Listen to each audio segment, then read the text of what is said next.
Hi guys! Welcome to my channel, and for today's video, I am going to show you how to file payment form 0605 for your annual registration fee using EBIR forms package. But before that, please don't forget to like this video and subscribe to my channel.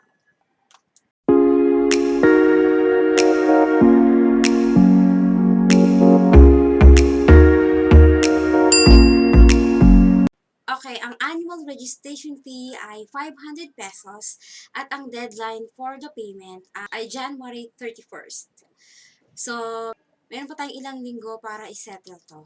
Okay, so simulan natin yung pag-file. Siyempre, una, kailangan na-download mo yung EBIR Forms Package. Punta lang kayo sa BIR website para ma-download nyo yung latest version. Nagamit ko ngayon ay 7.7. So, yon download and install, and then log in your details. Okay, yung mga information na kailangan dun dito ay nasa COR mo. Yon, and then, pag nalagay mo na yung information mo, piliin mo Payment Form 0605. Payment Form 0605, number 1, for the calendar. Number 2, year ended December 2021. Skip mo yung number 3. And then number 4, ang due date, again, ay January 31st. Skip mo yung 5. And then sa number 6, click mo yung ATC and piliin mo yung MC180.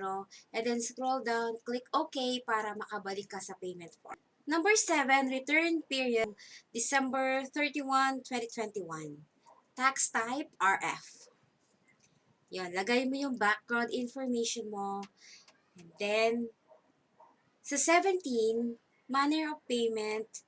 So, click mo yung others and then type registration fee for 2021. And then, full payment tayo. So, yun na. Computation of tax, lagay mo dyan, 500 pesos. Wala naman tayong mga penalties, diba? File. On time tayo magbabayad. Yun. So, 500 pesos. So, save, validate, and then submit. And then, okay mo lang, hintayin mo lang, and then makaka-receive ka ng confirmation email from the BIR. Yan. Sa payment naman, I highly recommend GCash.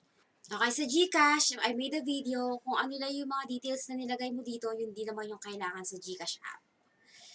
500 pesos. Ang charge ay 10 pesos. But if you want to pay manually or gusto mong bayad sa bangko, ipiprint mo tong na file mo ng 3 kopya and then punta ka sa AAB, Authorized Agent Bank ng RDO mo. Yun, so kapag na-miss mo tong payment na to, ang penalty daw sa hindi pagbabayad ng registration fee ay 5,000 pesos to 20,000 pesos. Yun. Siguro ngayon, hindi mo to magiging problema. But in the future, if kakailanganin mo ng ITR or any documents from the BIR, and then matitrace nila na nakaregister ka pero hindi ka pala nagbabayad, yun. I'm sure penalty yung aabutin mo. So if hindi ka na active, hindi ka na nag-work as self-employed, you have to go to your RDO to close your account.